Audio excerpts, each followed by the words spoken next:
వారు ప్రత్యేకంగా ఈ హోమోజినస్ ఏదైతే ఇంతకుముందు చాలామంది మాట్లాడినారో వారు కూడా ఇదే చెప్పినారు. ఎస్సీజీ హోమోజినస్ ఉన్నప్పుడే చాలామంది పొలిటికల్ పార్టీస్ ఇంకా ఇతర వ్యక్తులు కూడా దీన్ని డివిజివ్ పాలిటిక్స్ చేసి ఎస్సీస్ని స్ప్లిట్ చేసి డివైడ్ చేసి రూల్ చేస్తారని చెప్పి అప్పుడే అంబేద్కర్ గారు అందరినీ కూడా కాషన్ చేయడం జరిగింది. కానీ ఈ వ్యవస్థ నడుచుకుంటూ వచ్చింది. మీరు అందరు చూసినారు, ఇందిరాగాంధీ గారు ఎప్పుడు కూడా కాంగ్రెస్ పార్టీ ఏదైతే ఎస్సీస్ అందరు కూడా కాంగ్రెస్ పార్టీ వైపే చూస్తూ ఉన్నారు. మనందరికీ తెలిసిన విషయమే, మొన్న సుప్రీంకోర్టు డిసిషన్ ఏదైతే తీర్మానం ఇచ్చిందో ఆ తీర్మానం ప్రకారంగా ప్రత్యేకంగా ఏదైతే అంశాలు ఉన్నాయో దాంట్లో ఈ కొన్ని అంశాలు చెప్పే అవసరం ఉంది అధ్యక్ష. ఇందిరా సాహ్ని జడ్జిమెంట్ ఏదైతే ఇచ్చినారో దాంట్లో ప్రత్యేకంగా ఇదే చెప్పినారు. ఎస్సీస్కి ఈ బ్యాక్వర్డ్నెస్ ఏదైతే ఉందో బ్యాక్వర్డ్ క్లాస్ రిజర్వేషన్స్ అంశం పైన మాట్లాడేటప్పుడు బ్యాక్వర్డ్ క్లాసెస్లో మనము ఈ బ్యాక్వర్డ్నెస్ కేవలము ఎకనామిక్ డేటా పైన చేయాలని చెప్పి వారు ఆ నిర్ణయం తీసుకోవడం జరిగింది ఆ జడ్జ్మెంట్లో. కానీ ఎస్సీస్కి ఇది వర్తించదు. ఎందుకంటే 3000 సంవత్సరాల నుంచి కుల వివక్ష ఉన్నందువలన ఎస్సీస్కి మనం ఎకనామిక్ డేటా చూసుకోకుండా మనం చేయాలని చెప్పి అప్పుడు జడ్జ్మెంట్ ఇవ్వడం జరిగింది. జస్టిస్ జీవన్ రెడ్డి గారు ఆ జడ్జ్మెంట్లో మాట్లాడుతూ ప్రత్యేకంగా ఇదే చెప్పినారు. Dr. Justice Jeevan Reddy observed that a class for meriting reservations must be both backward and inadequately represented in the services under the state. In the Nagaraj Supra, this court held that backwardness must be based on objective standards, whereas inadequacy of representation must actually exist. The court held that the state must submit quantifiable data, please note, quantifiable data to prove backwardness and inadequacy of representation. In Indira Sahni case again, the court held that the requirement of social and educational backwardness cannot be applied to scheduled castes and scheduled tribes because they are already being affected by caste discrimination. Another observation which the Indira Sahni judgment made was the observations do not exempt the state from having to justify the decision of subclassifying within the scheduled castes and scheduled tribes for the purposes of reservations. The basis of subclassification is that few of the castes or groups within the class are more backward. Thus, though the state is not required to collect quantifiable data to prove backwardness of the entire class of scheduled castes and tribes, it is required to collect data to prove inter se backwardness within the class, where it seeks to make a subclassification within the class. So, Supreme Court decision very clear ga cheptundi Adhyaksha that quantifiable data to prove interdependence is very important ani. Ippudu manaku intaku mundu andaru మంత్రి గారు కూడా మాట్లాడేటప్పుడు ఈ ఇంటర్సే backwardness ఏంది దాని గురించి మాట్లాడడం జరిగింది. చాలామంది బయట కూడా అప్పుడు ఈ వర్గీకరణ గురించి మాట్లాడేటప్పుడు మాలల పైన చాలా అపోహలు స్పష్టించారు.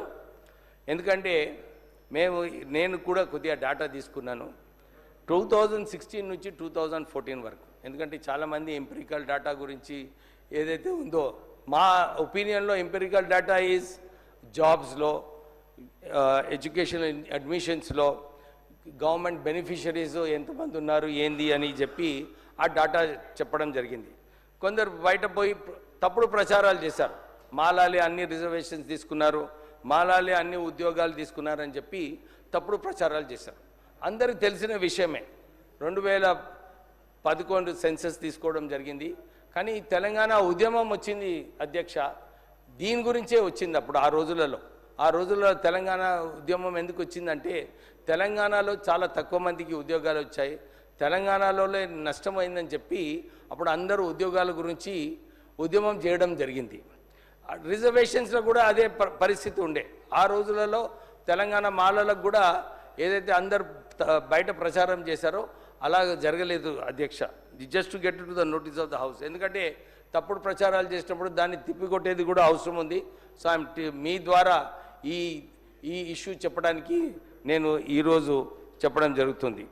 అంతేగాక ఇప్పుడు 2016 నుంచి 2024 వరకు ఏదైతే డాటా మేము సేకరించినామో జాబ్స్లలో మాదిగలకు 66,522 ఉద్యోగాలు వస్తే మాలలకు కేవలము 48,388 ఉద్యోగాలు వచ్చాయి అధ్యక్ష.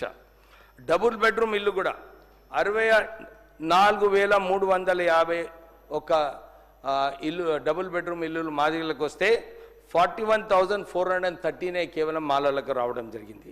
ఎస్సీ కార్పొరేషన్ నిధులు కూడా బెనిఫిషరీస్ 10,776 మాదిగలకు ఉంటే 3,759 మన మాలలకు రావడం జరిగింది అధ్యక్ష. అంటే ఏమని చెప్తున్నాం అంటే ఉద్యోగాలలో కూడా చాలామంది చూసినారు, బ్యాక్లాగ్స్ ఉన్నాయంటే దాంట్లో ఎస్సీస్లో తక్కువ మందికి ఉద్యోగాలు వచ్చినాయని చెప్పి బ్యాక్లాగ్స్ ఉండే అధ్యక్ష. సో మాలలు ఎక్కువ ఉద్యోగాలు తీసుకున్నారు, ఎక్కువ బెనిఫిట్స్ వచ్చినాయని చెప్పి అదంతా తప్పుడు ప్రచారం అని చెప్పి మళ్ళొకసారి ఏదైతే మేధావులు అప్పుడు మాట్లాడినారో దాని గురించి చెప్పడం జరుగుతుంది. చాలా మంచి విషయము ఉత్తమ్ కుమార్ రెడ్డి గారు చెప్పారు. ఏమని చెప్పారు, మేము కూడా కట్టుబడి ఉన్నాము, మేము 18% రిజర్వేషన్ ఏదైతే కులగన మొన్న చేసిన ద్వారా 18% ఏదైతే ఎస్సీస్ పాపులేషన్ ఉందో దాని ప్రకారంగా చేస్తామని చెప్పి వారు చెప్పడం జరిగింది. మేము ఒకటే కోరినాం అధ్యక్ష, ఇంతకుముందు కూడా మాట్లాడినప్పుడు తమిళనాడు, హర్యానా, పంజాబ్లో ఇక్కడ కూడా కేటగరైజేషన్ చేసినప్పుడు అక్కడ రిజర్వేషన్స్ పెంచిన తర్వాత కేటగరైజేషన్ చేయడం జరిగింది. అక్కడ తమిళనాడులో 3% ఎక్స్ట్రా రిజర్వేషన్ ఇచ్చారు, హర్యానాలో కూడా 20% ఎక్కువ రిజర్వేషన్స్ ఇచ్చారు, పంజాబ్లో 25% రిజర్వేషన్స్ ఇచ్చారు. సో ఈ సబ్ కేటగరైజేషన్ వలన ఇంతకుముందు ఏదైతే మాలా మాదిగా చుచ్చులు ఉన్నాయో ఇది పోవాలనుకుంటే సబ్ కేటగరైజేషన్ వలన ఈ చుచ్చులన్నీ కూడా పోవాలి అధ్యక్ష. ఎందుకంటే సరైన డేటా తీసుకొని మనం ఇది చేస్తే రేపు కోట్లు కూడా వచ్చే మధ్యలో ఉండదు.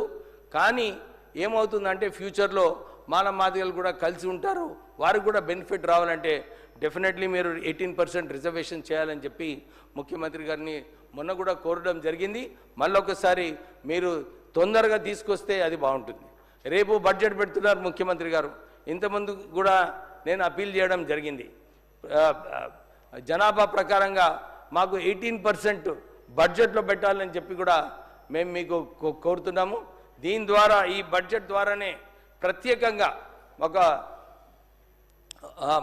లిడ్ క్యాప్ కార్పొరేషన్ దానికి ఒక స్థాపించి దానికి నిధులు, దాంతోపాటు మాలా కార్పొరేషన్కి నిధులు, నేతకాని కార్పొరేషన్ మీరు మొన్న మాట ఇచ్చారు, మీరు ఈ బడ్జెట్లో అనౌన్స్ చేస్తే చాలా బాగుంటుందని చెప్పి మీకు కోరడం జరుగుతుంది. దాంతోపాటు మా రిక్వెస్ట్ ఏంటంటే మీరు బడ్జెట్ 18% పెట్టినప్పుడు దీంట్లో ప్రత్యేకంగా ఒక 100 కోట్ల రూపాయలు ఒక కార్పస్ ఫండ్ పెట్టి ఈ ఎస్సీ ఎంటర్ప్రెనర్స్కి ఏదైతే వారికి బ్యాంక్స్లో వెళ్ళినప్పుడు మాకు లోన్ కావాలనుకుంటే లేదు, మీకు కొలాటరల్ లేదని చెప్పి చాలాసార్లు బ్యాంక్స్ లోన్స్ రిజెక్ట్ చేస్తున్నారు.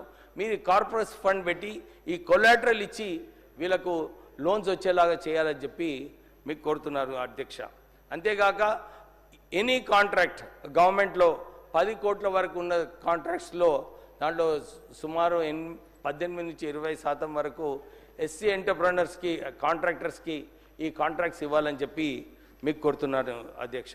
ఇంకో విషయము ప్రత్యేకంగా నామినేటెడ్ పోస్ట్లో కూడా దాంట్లో కూడా మీరు 15% నామినేటెడ్ పోస్ట్ ఇస్తే బాగుంటుంది.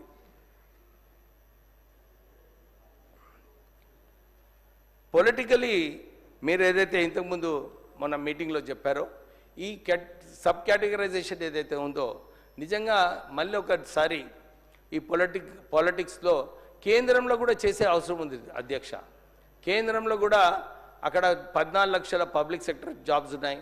కేంద్రంలో కూడా అన్ని చోట్ల కూడా ఈ సుప్రీంకోర్టు డిసిషన్ వారు అక్కడ పార్లమెంట్లో పాస్ చేస్తే అన్ని రాష్ట్రాల్లో కూడా వర్తిస్తుంది అధ్యక్ష.